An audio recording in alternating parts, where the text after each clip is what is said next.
All right, let's dive into Neighbours, a really powerful short story by the Australian author Tim Winton.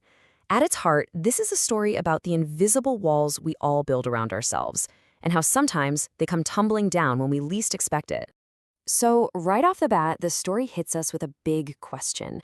Can you actually build a real community when you can't even speak the same language? This is the exact puzzle a young couple has to solve when they move into a world that's completely new to them. Let's see how they handle it. So, meet our main characters, a young, newlywed couple. They've just packed up their life in the quiet, predictable suburbs and moved to the super vibrant, really noisy street that's just packed with European migrants. And, they immediately feel like total outsiders, or as the story puts it, sojourners in a foreign land. And the culture shock, it is instant. I mean, they came from a place where neighbors were, quote, seldom seen and never heard. But this new street, whoa, it is just an explosion of life. People are shouting, they're spitting, they're out watering their gardens at the crack of dawn. It's a complete sensory overload for them. This right here just perfectly captures how lost they are. For a full 6 months, when they hear their Macedonian neighbors yelling and screaming, they're genuinely convinced they're witnessing a murder. It's not just that they're confused. It's this automatic judgment, this kind of quiet sense of superiority over a culture they haven't even tried to figure out. So how in the world do you bridge a gap that big without a shared language? Well, the answer shows up with autumn. The couple decides to start a little garden. And that simple act of just working the soil, that creates the very first crack in that wall of isolation between them and everyone else. And you can actually see the trust building, just step by step. First, their garden gets noticed. Then, pretty soon, their Macedonian neighbors are leaning over the fence, giving them planting advice. Then, get this, the couple's little henhouse falls apart, and the Polish widower next door just rebuilds it for them. Never asks, just does it. Words aren't even needed, right? It's a language of action. And this is the turning point. It's a shift from just being suspicious to actually participating. The couple starts giving away cabbages from their new garden, and in return, they get gifts of homemade grappa and firewood. It's slow, but they're finally starting to find the rhythm of the neighborhood. The next thing that pulls them into the community is something they didn't plan for at all. The young woman gets pregnant, and suddenly, this deeply personal news turns into this huge, public, neighborhood-wide celebration. I mean, just look at this outpouring of support. It is completely overwhelming. The guy at the deli gives them chocolates, the Italian women are suggesting baby names, the Greek women are feeling her belly and confidently predicting it's a boy, their neighbor knits a little baby suit, and the Polish widower, who, by the way, is building a garage for a car he doesn't even own, starts bringing them wood scraps for their fire. Everyone, and I mean everyone, is invested in this baby. But it's not some perfect fairy tale, and that's what makes the story so good. This quote adds this incredible layer of realism. The wife is feeling this crazy mix of emotions. She's flattered by all the attention, but she's also feeling kind of claustrophobic. She's grateful for the help, but also a little bit peeved by everyone being in her business. It's messy, it's complicated, it's real. And all of this builds and builds to the climax of the whole story, the birth of their child. When her labor starts, the young man looks out the window and he sees faces at every single fence. The entire neighborhood just holding this silent, supportive vigil. After the baby, a boy, is born, the young man hears shouting from outside. He goes to the door and sees his Macedonian neighbors, their faces all blurry in the night, just cheering for him, for his wife, for their new son. And in that one moment, he just breaks down and weeps. This is it. This is that moment of profound realization. He is completely blown away by the genuine kindness from these same people he judged so harshly just a few months ago. He's not an outsider anymore, he's one of them now, and they're all bound together by this incredible, shared joy of a new life. So, after all that, what's the big takeaway? The story really pushes past just being a nice story and gives us some really deep thoughts on community, on knowledge, and on what it actually means to be human. This really gets to the core conflict inside the young man. See, he spends his days writing a thesis, getting what we'd call book knowledge, but his neighbors? They're teaching him about lived experience, that raw, messy, beautiful reality of human connection that you are never, ever going to find in a textbook. And that brings us to the story's final knockout line. All of his academic studies, his entire intellectual framework for understanding people, it meant absolutely nothing compared to this one single moment of his neighbors cheering for the birth of his son. It's just a stunning reminder that life itself will always be more profound than any theory we can cook up about it. And that kind of leaves us with a final thought to chew on. The story is really inviting us to look at our own lives. What invisible walls, made of language or culture or just prejudice, exist in our own neighborhoods? And maybe more importantly, what simple shared thing, like planting a garden, could be the first step to finally tearing them down? Let's talk about Kate Chopin's A Respectable Woman. You know, back in the rigid world of the 19th century, some stories were like these quiet explosions, and this is definitely one of them. It's a masterful tale that pits the ironclad rules of society against the wild, unpredictable desires of the human heart. So what happens when what society expects of you clashes with what your heart secretly wants? I mean, it's a question we still wrestle with today, right? How do you balance who you're supposed to be with who you secretly are? This story dives right into that psychological battle, fought inside a woman who, on the surface, seems to have it all. So let's unpack this internal war she's got going on between duty and desire. And the brilliant mind behind all this? Kate Chopin. Now today, we see her as the celebrated pioneer of feminist literature, but you have to understand, back in her own time, her work was scandalous. It was often condemned for being too frank, too honest about sexuality, really just because she dared to suggest that women had thoughts and feelings that didn't fit neatly into those little societal boxes. She really wasn't afraid to pull back the curtain on that supposedly perfect 19th century life and show us the complex, hidden worlds of women. Okay, so our story kicks off on a Louisiana sugar plantation, and right away we meet our main character, Mrs. Baroda. And she is feeling, as the story says, provoked. Why? Well, after a long, busy social season, all she wanted was some quiet time. You know, a little private one-on-one with her husband, Gaston. But nope, that piece is completely shattered when he announces that an old college friend, a guy named Gouvernail, is coming to stay. For a week, maybe even 2. And just like that, the intrusion has begun. And this is where we see that classic gap between what you imagine and what's real. See, Mrs. Baroda has built up this whole picture of Gouvernail in her head. She thinks he's going to be this tall, cynical intellectual, basically someone she's already decided she's not going to like. But the guy who actually shows up, he's none of that. He's quiet, he's unassuming, he's totally inoffensive, and here's the paradox, right? It's his very lack of any threatening qualities that starts to unsettle her. I mean, Gouvernail makes zero effort to impress her or entertain her. He just exists. He sits out on the porch, smokes his cigar, and seems perfectly happy to just listen. His quiet reserve is this puzzle she just can't seem to solve. And it's that very silence, the fact that he's not showy at all, that kind of starts to act like a mirror, reflecting her own hidden feelings right back at her. So she tells her husband, Gaston, "For my part, he tires me frightfully." But we have to ask, right?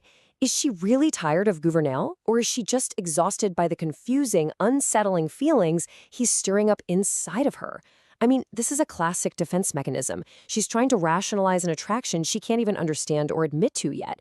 And her husband, in a perfect bit of dramatic irony, he is completely oblivious to all of it. So all this internal tension brings us to the story's breaking point, that pivotal scene on the moonlit bench, where Mrs. Baroda's quiet confusion is about to boil over into something far more dangerous.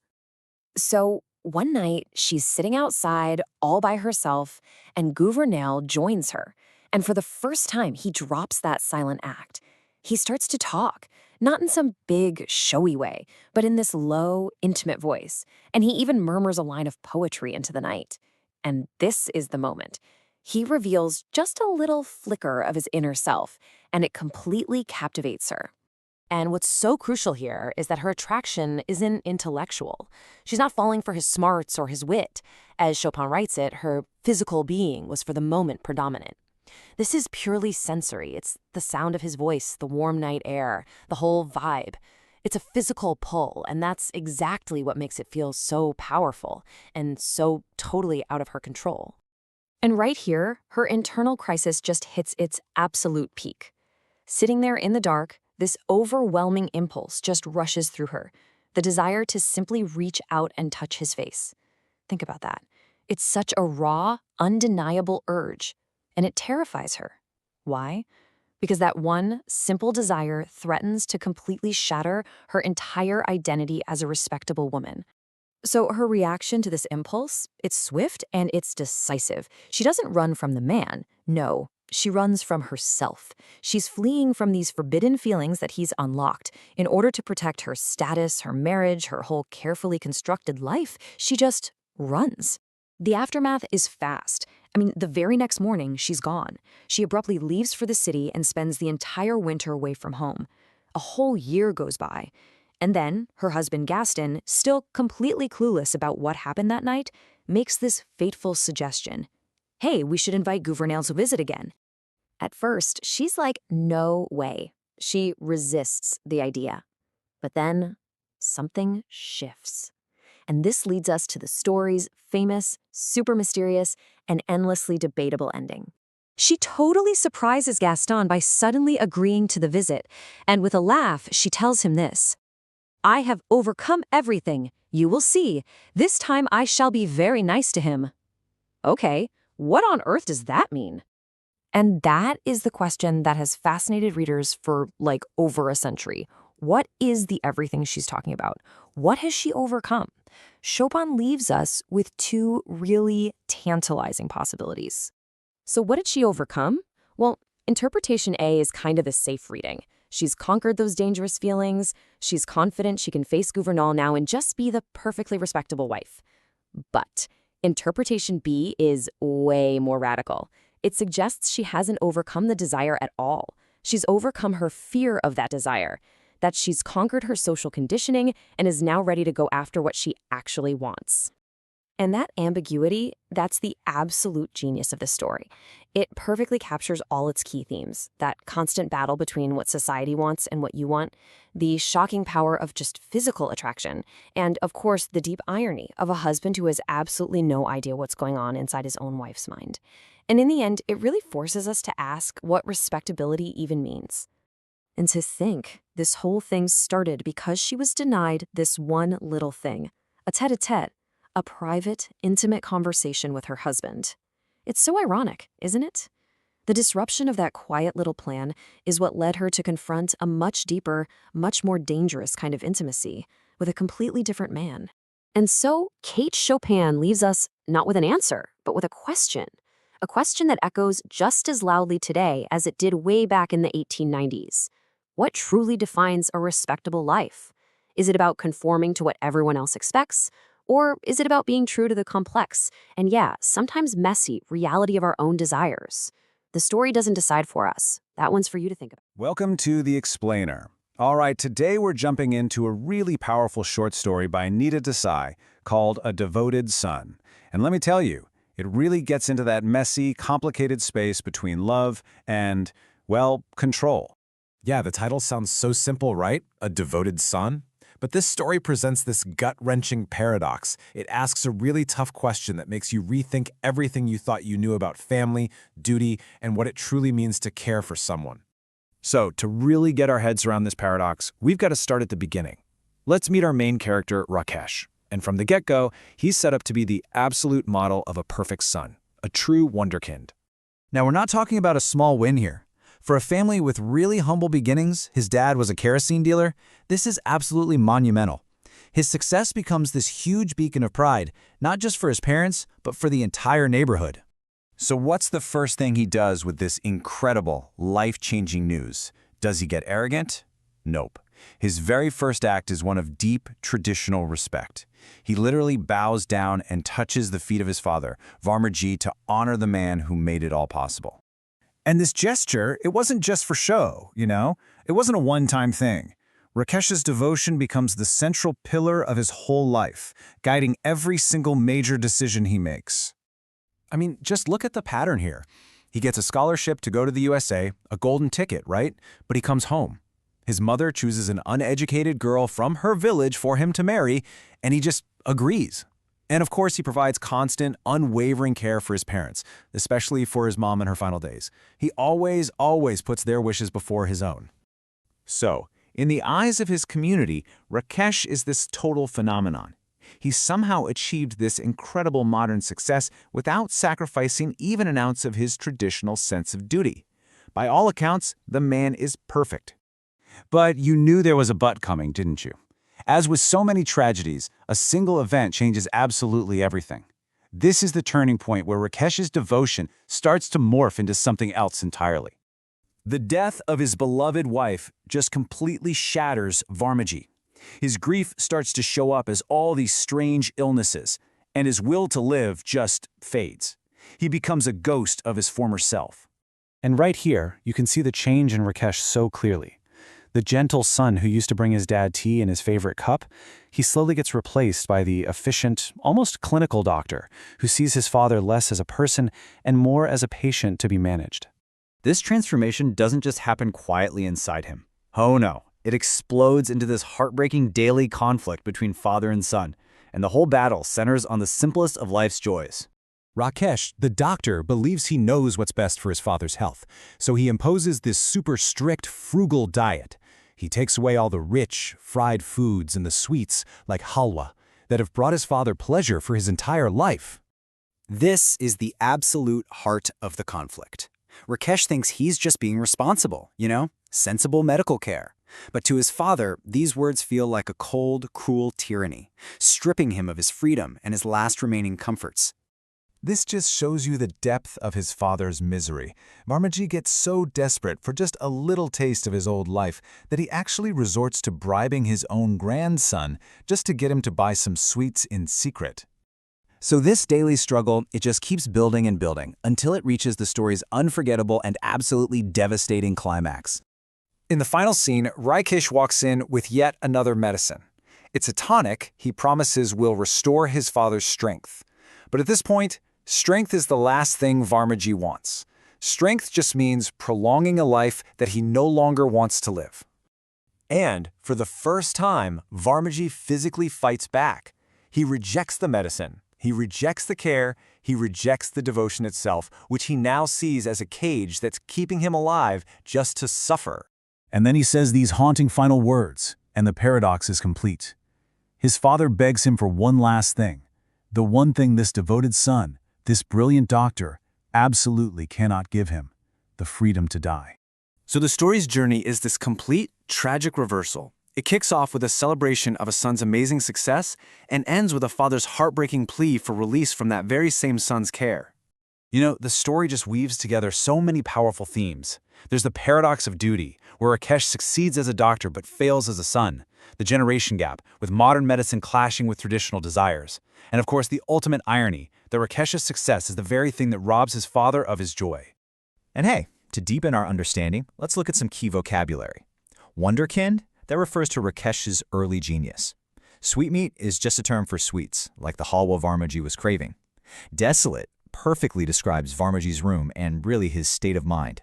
Frugal is that simple diet Rakesh forces on him. And supplant, this one's key, means to replace, just like the doctor and Rakesh replaced the son. Ultimately, a devoted son doesn't give us any easy answers. It leaves us wrestling with this really provocative question. It forces you to think about that very fine line between loving care and suffocating control. A question that feels just as relevant today as it was when Desai first wrote it. All right, today we're digging into a really dark adventure story from the one and only H.G. Wells. But, this isn't about time machines or aliens. Nope. The Treasure in the Forest is a super chilling story about a monster that's a lot more, well, human. Greed. And let me tell you, it comes with one heck of a warning. Okay, let's just dive right in. This whole story really hangs on this one big question. What is the ultimate price of greed? Keep that tucked in the back of your mind as we go, because H.G. Wells gives us a very clear and very, very brutal answer. So, before we get into the nitty-gritty of the plot, let's take a look at the story's moral compass. These are the big ideas that are basically driving our characters straight to their doom. At its heart, the entire story is really a lesson on just how corrupting greed can be. Our characters get so obsessed with finding this treasure that they become completely blind to the obvious, deadly dangers staring them right in the face. And this slide lays out all the interconnected ideas perfectly. You've got the corruption of greed, which we just talked about. Then there's karmic justice. What goes around comes around. Colonial arrogance, this sense of superiority that makes them underestimate everything. And finally, nature as a silent judge, just watching this whole tragedy unfold without a care. We're going to see every single one of these themes play out. So let's get into the story itself and see how this all builds up. Because this isn't just some fun treasure hunt, it's a journey straight into a trap that the characters basically set for themselves. We meet our two protagonists, Evans and Hooker. The story calls them wastrels, which is a great word. It basically means good-for-nothings. And you can see their whole dynamic right here. Evans is the leader, totally driven, borderline obsessed with the gold. Hooker, on the other hand, he's a bit more cautious. He's uneasy, kind of picking up on the weird, ominous vibes of the island. And their quest kicks off with a really brutal act. This isn't some noble adventure. They straight up murdered a man named Chong Hai to steal his treasure map. This one act of violence just sets the tone for everything that comes next. They've built this whole dream on a foundation of blood. Now here's a detail that's just so creepy and cool. As Chang Hai was dying, he gave them this weird, mysterious grin. And that image, it haunts them, but they have no clue what it means. It's just this brilliant piece of foreshadowing, a dead man's secret joke, and they're about to become the punchline. The whole atmosphere just shifts dramatically as they move inland. They go from the blazing open heat of the beach into this cool, somber, or dark and gloomy forest. The setting itself feels like a trap closing in on them, like they're going from light into shadow. They keep pushing deeper and deeper, following the map, hacking their way through this oppressive quiet. They think they're getting close. Finally, they get to the spot marked on the map, and as they stare at the scene, they realize they are not alone.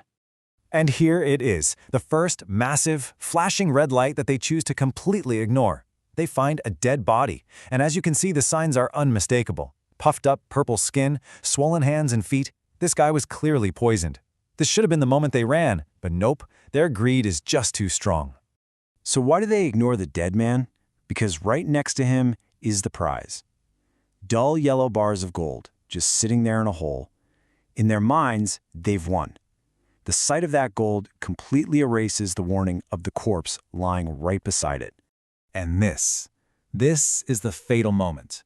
Evans, the obsessive one, he just lunges for the gold. And as he does, he feels a tiny, almost unnoticeable prick from a thorn on his hand. He brushes it off, doesn't think anything of it. But that tiny prick, that's the trap snapping shut. So they load up the gold and start hauling it back to their canoe. But they don't get far. Evans starts feeling his arms ache, he's sweating, and then, boom, he collapses, his body just shaking with these violent convulsions. The poison is terrifyingly fast. Hooker rushes to help his partner, trying to shift the heavy gold bars. And in that exact moment, he feels it too, the sting of a thorn. And in that instant of pain, everything just clicks into place. He finally understands the whole horrifying setup, but it is far, far too late. And this just perfectly breaks down the absolute genius of Chang Xi's revenge. It was a perfect trap. He reburied the gold, but first, he coated the bars with these tiny, almost invisible thorns. Then, he laced those thorns with a powerful diac poison, the kind used on blow darts. And then he created the map, knowing it would eventually fall into the hands of greedy men just like Evans and Hooker. And all of a sudden, all those mysterious little details make perfect, horrible sense. Hooker remembers the little dashes on the map they couldn't figure out. They weren't directions, they were drawings of thorns. He remembers Chang Hai's dying grin. It wasn't just a map, it was a weapon. The treasure itself was the booby trap. And so, that's how the story ends. Both men die in agony, right next to the very prize they murdered for. And in this final, poetic image, white flower petals from the forest just fall silently down on their bodies. Their greed, their struggle, their deaths, it all meant nothing to the world around them. Okay, let's pull back and just quickly summarize the key takeaways from this very tragic story. So, let's run through that tragic cycle one more time. It all starts with a murder for a map. That obsession leads them to ignore obvious warnings, like a dead body. That same obsession lets them find the treasure, only to discover the gold itself is the weapon, coated in poisoned thorns. In the end, their own greed is the direct cause of their destruction. It's a perfect, tragic circle. Now, Wells uses some really specific language to build the atmosphere in this story. Let's quickly look at a few key words that help bring the forest and all its dangers to life. We start with wastrels, which is what the story calls Evans and Hooker, basically good for nothing. Somber is the word used to describe that dark, gloomy forest they walk into. An ingot is simply a bar of gold. That fatal thorn prick is described as imperceptible, meaning it was almost impossible to notice. Spasmodically describes those violent, irregular convulsions from the poison. And Dayak refers to the indigenous people of Borneo, who are known for their poison, which becomes the instrument of Cheng He's revenge. So we end where we began, with a question. H.G. Wells shows us pretty clearly that greed is a trap, baited with something that seems way too good to be true, which leaves us with this final thought. In our own lives, how do we learn to recognize the bait? You know that feeling when you go back to a place from your childhood, only to find it's not what you remember? That powerful, kind of gut-wrenching feeling is right at the heart of Mild Home by Lushan. This story is all about that clash between the idealized place you've built up in your head and the cold, hard reality waiting for you. And this is the line that just hits you right from the get-go. It's the narrator's first thought as he arrives. This single question sets the entire stage. It's that immediate sinking feeling that the beautiful, perfect place he's held onto for 2 whole decades, well, it might have been a fantasy all along.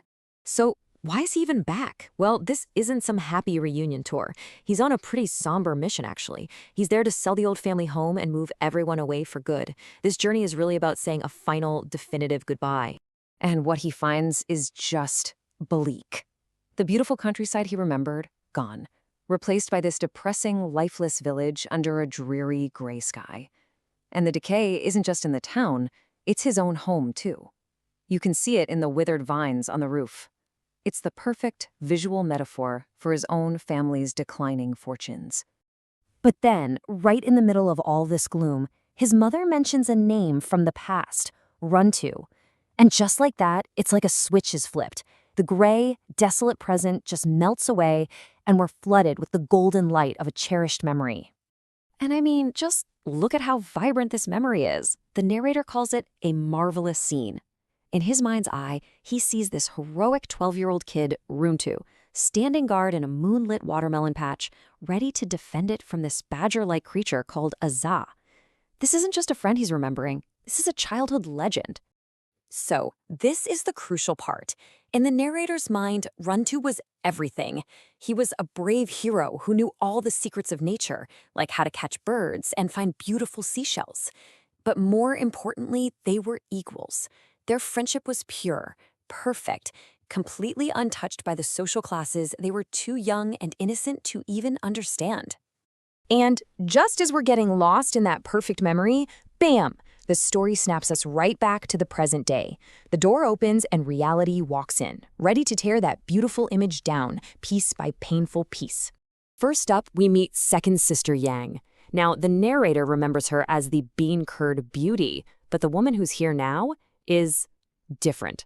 She's shrill, bitter, and he mentally nicknames her Compasses because of the way her thin legs stand apart. Her transformation is a brilliant and sad illustration of the social decay of the village. Poverty and time have just warped her. Okay, so before Runtu even arrives, the story is setting us up for the heartbreak. On one side, you have the vibrant, heroic friend from memory. On the other, you have the grim truth of a man who's been completely worn down by life. The contrast is just staggering. And then, he appears. The adult Runtu is almost unrecognizable. He's pale, wrinkled, and seems hollowed out. He's described as a lifeless wooden figure, a man who has been absolutely crushed by a brutal life of famine, endless taxes, and backbreaking labor. And then comes the one single word that destroys everything. Instead of calling him by his name, Runtu bows his head and calls him Master. In that instant, what the narrator calls a wretched, thick wall of social class just slams down between them. The friendship they shared as children, it's just gone. Forever. It's a heartbreaking moment that says so much about the rigid social structures of the time. I mean, what a devastating moment, right? The story could just end there in complete despair. But Lu Xun doesn't leave us there. He gives us this small, fragile glimmer of hope, and he finds it where you might least expect it, in the children. You see, the narrator's nephew Hunger and Rintu's son Shuisheng, they meet and they just become fast friends. They play together, totally unaware of the invisible wall that separates their fathers.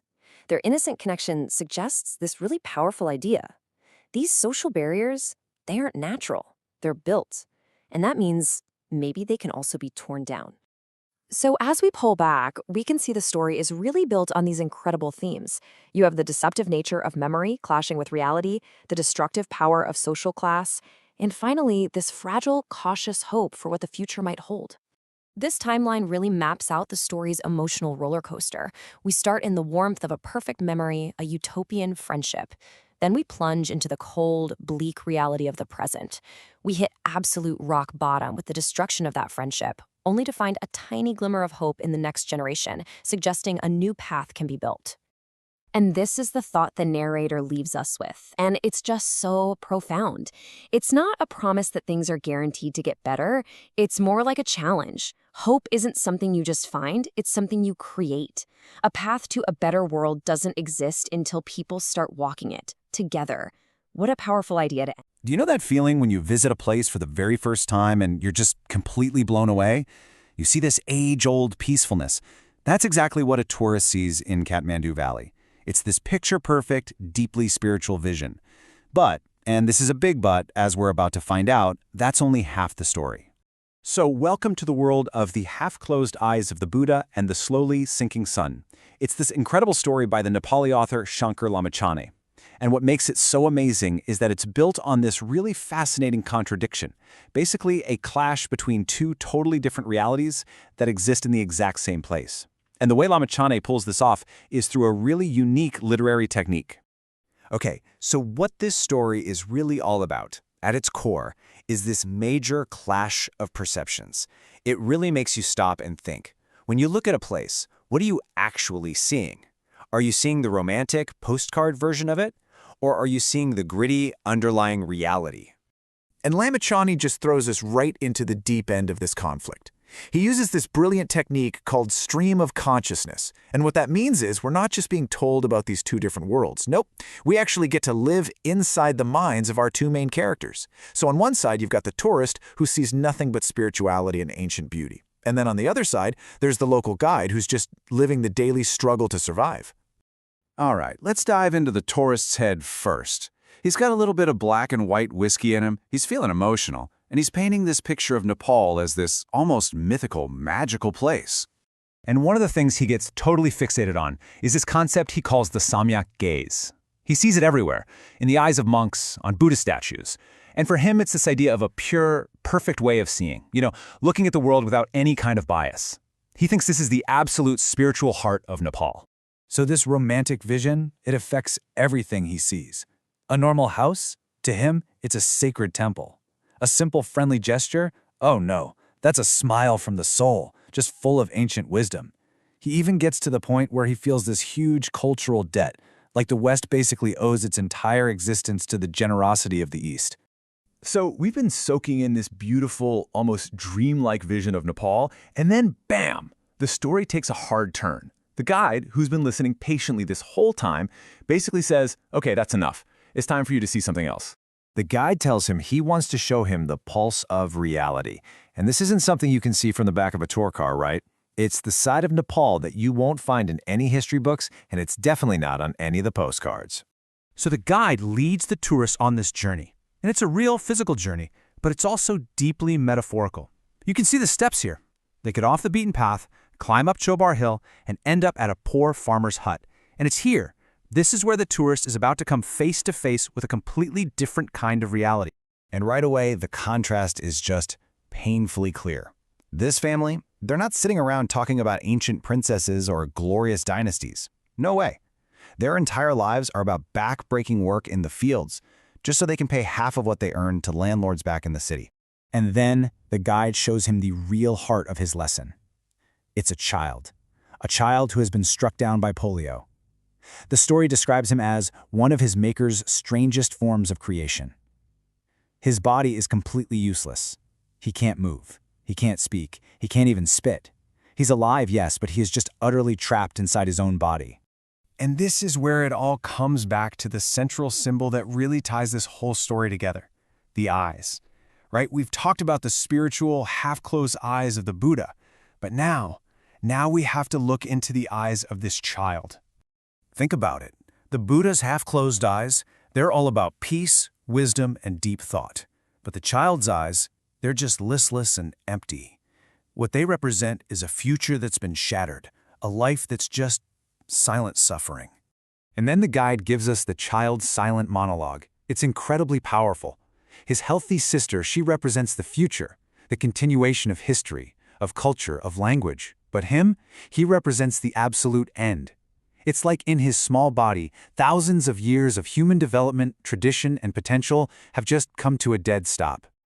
So, what do we do with this? How do you possibly make sense of two views that are so completely opposite? And how in the world does Lamachani manage to bring them together into one single story? Well, the answer goes back to that literary technique we talked about earlier, stream of consciousness. See, by forcing us to live inside both of their minds, the tourists and the guides, Lamachani doesn't let us off the hook. We can't just pick one reality and ignore the other. We're forced to hold both truths at the same time. We have to experience the stunning beauty and the brutal reality, and see how they can somehow exist in the exact same place. And this all builds to the story's really breathtaking final moment. The guide looks at the tourist and says that the empty, tragic eyes of this paralyzed boy are just as beautiful as the reflection of the setting sun in the eyes of the Buddha. I mean, what a statement, right? It's shocking. It suggests there's this profound and maybe even uncomfortable beauty to be found right in the middle of suffering. And that's what we're left with, this really powerful, lingering question. What is the true story of any place? Is it the beauty that we as outsiders want to see? Is it the suffering that's churning just beneath the surface? Or maybe the real truth isn't one or the other. Maybe it can only be found in that really uncomfortable, tragic, but also beautiful space. All right, today we're jumping into a really strange and wonderful story from the master of magical realism himself, Gabriel Garcia Marquez. It's called A Very Old Man with Enormous Wings. So let's just dive right in, because the whole story really hangs on this one powerful question. It's asking you to imagine something divine, not as this, grand, glorious thing, but as something kind of pitiful, something that actually gets in the way of your normal life. So how does this miracle even show up? Well, it's not with a bang. It's more like a long, dreary whimper. The story kicks off by painting this scene of just oppressive gloom, really setting the stage for a very, very unusual arrival. I mean, the whole world just feels sick. It's been pouring rain for 3 straight days. The sea and the sky are this kind of ashen gray, and you can just smell the sea everywhere. And, to make things even weirder, the house of our main characters, Pelayo and Elisenda, is just crawling with crabs. So it's against this really bleak, almost apocalyptic backdrop that something impossible happens. And there he is. In the mud of his own courtyard, Pelayo finds him, a very old man, face down, just moaning, totally unable to get up. He's dressed like a rag picker, he's got a bald skull, hardly any teeth. His condition is so pitiful it just strips away any sense of grandeur. And then you see them, the wings. But these aren't the clean white wings you see in paintings. No, they're huge, dirty, half-plucked buzzard wings just stuck in the mud. This isn't some angel from a holy book. This is a celestial being that's been dragged down into the grimiest reality you can imagine. So, Pelayo and Elisenda have no idea what to make of this guy. They're thinking maybe he's a shipwreck survivor or something. So they call in a neighbor, the kind of woman who knew everything about life and death. And with just one look, she gives them the answer. It's an angel, she says. He was probably coming for their sick kid, but the poor guy is just so old and weak, the rain knocked him down. And just like that, the unexplainable gets a label. So what do you even do with a fallen angel? The neighbor tells them to just club him to death, but they don't have the heart. Instead, Pelayo just kind of watches him all afternoon, and then in this moment of just stunning practicality, he drags him out of the mud and locks him up with the hens in the chicken coop. A miracle. Imprisoned. Well, a secret like that doesn't stay secret for long. By the very next day, everybody knows a flesh and blood angel is being held captive. And the world's reaction? It pretty quickly goes from simple curiosity to something a whole lot darker. And the first people who show up, they have absolutely no reverence. None. They just gather around the chicken coop and have fun with the angel, tossing him bits of food through the wire like he's not a supernatural creature, but some kind of circus animal. The extraordinary just became everyday entertainment. Then, of course, organized religion shows up in the form of Father Gonzaga. But he is not convinced. Now, what's really fascinating here is how the priest basically applies a bureaucratic checklist to a miracle. The old man doesn't understand Latin. Check. He looks way too human. Check. He smells bad, his wings have parasites, and he doesn't have that proud dignity an angel is supposed to have. And here's the key part. Because the miracle doesn't follow the rules, the church just dismisses it as a possible trick of the devil. As the crowds get bigger and bigger and everything's turning into chaos, Elisinda, who's just sick of sweeping up garbage, has a brilliant idea. She decides to fence in the yard and charge people to see the angel. And the price? 5 cents. The sacred is now officially for sale. And once money's involved, the mood just shifts. The crowd isn't just curious anymore. Now they feel like they're entitled to a show. And when they don't get one, well, things turn ugly. You know, his only real supernatural virtue seems to be his patience. The chickens peck at him, people with ailments pull out his feathers to touch to their own bodies, and others throw stones to try to make him stand up. They finally get a reaction when they sear his side with a branding iron. He wakes up with a jolt, ranting in his strange language with tears in his eyes, creating this big whirlwind of dust and panic. But it's not a reaction of rage, it's just pain. So, just as the whole angel craze is at its peak, a new carnival attraction comes to town. Get this, it's a woman who is turned into a giant spider. And her crime? She snuck out of her house to go to a dance without her parents' permission. And this illustrates so brilliantly why the public completely abandons the angel.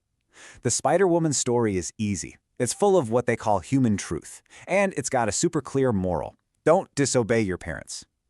She answers questions, she tells her story. The angel, on the other hand, is this complex, silent, and frankly uncomfortable mystery. So the crowd chooses the simple spectacle over the profound one.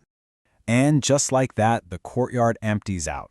Pelayo and Elisenda are rich now. They've built a new mansion. And the angel? He's forgotten, left to become nothing more than a household pest.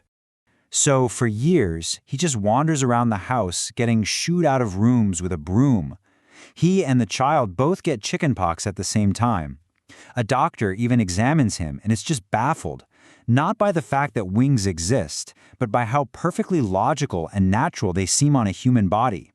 Anyway, the angel survives the winter and slowly starts to grow new, stiff feathers. It's like he knows what's happening, and then one morning, he's ready. Elisenda is in the kitchen, just cutting onions, when she sees him making his first clumsy attempts to fly. He looks like a senile vulture as he scrapes his wings across the yard and finally gets some altitude. And what does she feel watching this miracle leave? Is it awe, wonder? Nope. She lets out a sigh of relief. He's no longer an annoyance in her life. He's just an imaginary dot on the horizon of the sea. So what are we supposed to make of this completely bizarre tale? Well, the story is a masterpiece of a genre that Marquez basically perfected. So let's unpack some of the big ideas here. This story is a perfect example of what's called magical realism. The magic here, an actual angel, is presented as totally real and, well, mundane. He's not some divine messenger, he's a problem, an inconvenience, something you lock in a chicken coop. By grounding the magical in the everyday, the story forces us to look not at the miracle itself, but at our very real and often pretty disappointing human reactions to it. So what's the lasting message? Well, first, the story really holds up a mirror to our own capacity for cruelty and greed. It shows how easily we can turn something magnificent into a business, and turn anyone who's different into a sideshow attraction. It's also a sharp critique of organized religion, with its rigid rules and checklists, and how it can totally fail to recognize a real mystery when it doesn't fit in a pre-approved box. And finally, it reveals a really fundamental thing about human nature. We tend to prefer easy, digestible stories, like the Spider-Woman's, over the complex, challenging truths that the silent angel represents. The author's choice of words really paints a vivid picture. Stupor just perfectly captures that initial dazed shock Pelayo and Elisenda feel. Decrepit is the ideal word to describe the angel's pathetic, worn-out state. The priest warns the crowd not to be ingenuous or too innocent, and the angel's passivity isn't described as weakness, but as a cataclysm in repose, like a terrifying power just being held in check. And that leaves us with this final, really unsettling question. The story doesn't end with humanity learning some great lesson or finding faith. It ends with a miracle finally managing to get away from us. It kind of suggests that maybe, in a world of cruelty and greed,